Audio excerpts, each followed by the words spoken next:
Bonjour mes amis, dans cette nouvelle vidéo, on est le 4 novembre 2022. Je vais vous présenter cette mise à jour de mon élevage de perruches et de canaris. Alors, on va commencer par ce premier couple qui ne pond plus d'œufs. Alors, je sais pas qu'est-ce qui passe. La femelle et le mâle, ils sont prêts. Ils ont pondu 5 œufs, mais depuis que j'ai retiré les œufs, la femelle ne veut pas en pondre de plus.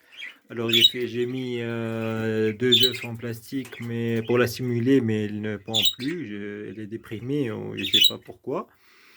Alors,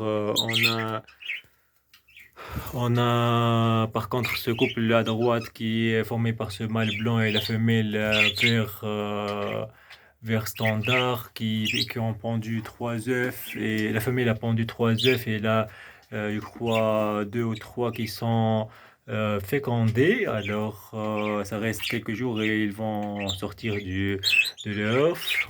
Alors le couple à gauche, j'ai pas encore acheté de nid, mais la femelle n'est pas trop excitée pour pondre des œufs. Alors je vais vous faire voir les œufs de ce couple. Alors on commence toujours par faire comme ça pour que la femelle se prépare. Et puis on a on a 3 œufs.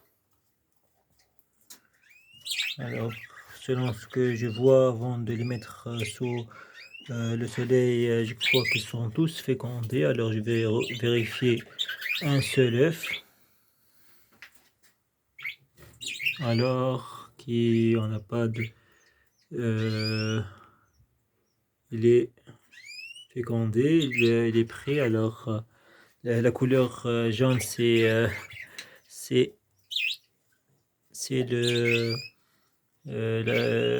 la couleur de la lampe. Elle est jaune. Alors, ils sont très fécondés. Alors, ils sont complètement obscurs. Alors, on sait qu'ils vont avoir 2 ou 3 jours pour sortir, même moi.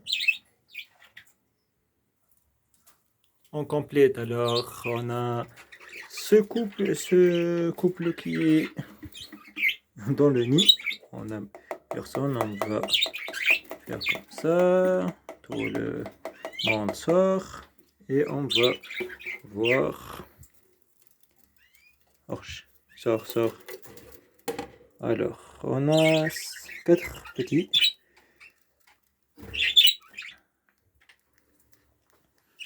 Alors, vous voyez, ils sont de bonne santé. On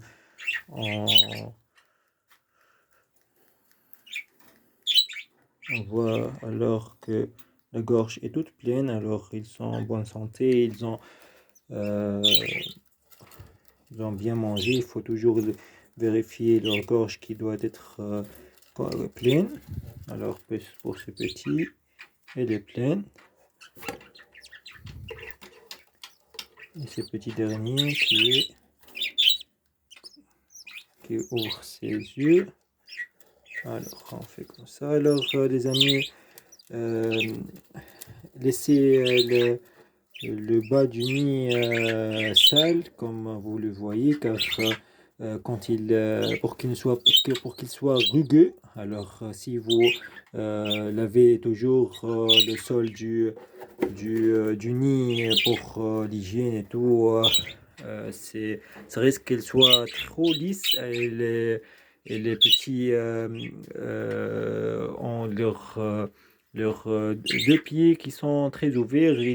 Lorsqu'ils grandissent, leurs pieds vont être écartés. Ils ne vont revenir que par des plâtres.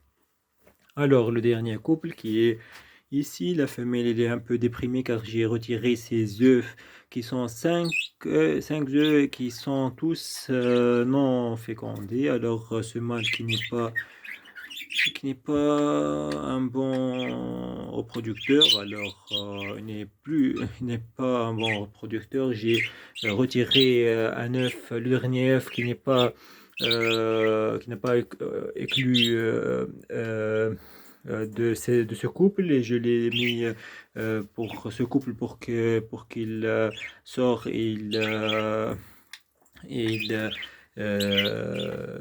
son- euh, pour qu'il le nourrisse bien, alors car ce couple a quatre petits déjà. Alors il a cassé l'œuf et il a cassé tous ses œufs. Je vais voir qu'est-ce que je vais faire avec ce couple. Alors, et ici, c'est mon mâle qui est de Canaries. Ah, si vous vous questionnez pourquoi je mets les œufs par terre et pas dans des supports, alors que dans la première vidéo de cette saison, je vous ai montré que j'ai beaucoup de supports d'œufs. Alors, de mon expérience, j'ai élevé les oiseaux depuis plus de 10 ans. Quand je mets les supports des œufs, l'œuf va finir par faire, il va être liquéfié et faire des odeurs non agréables, et il va populer les bactéries. Alors, mais si vous laissez l'œuf par terre, il va finir par devenir de plus en plus sec, et il ne va pas se moisir. Il faut changer les œufs de tous les jours ou un jour sur deux. Et quand vous administrez les œufs, il faut les laisser avec leur coquille.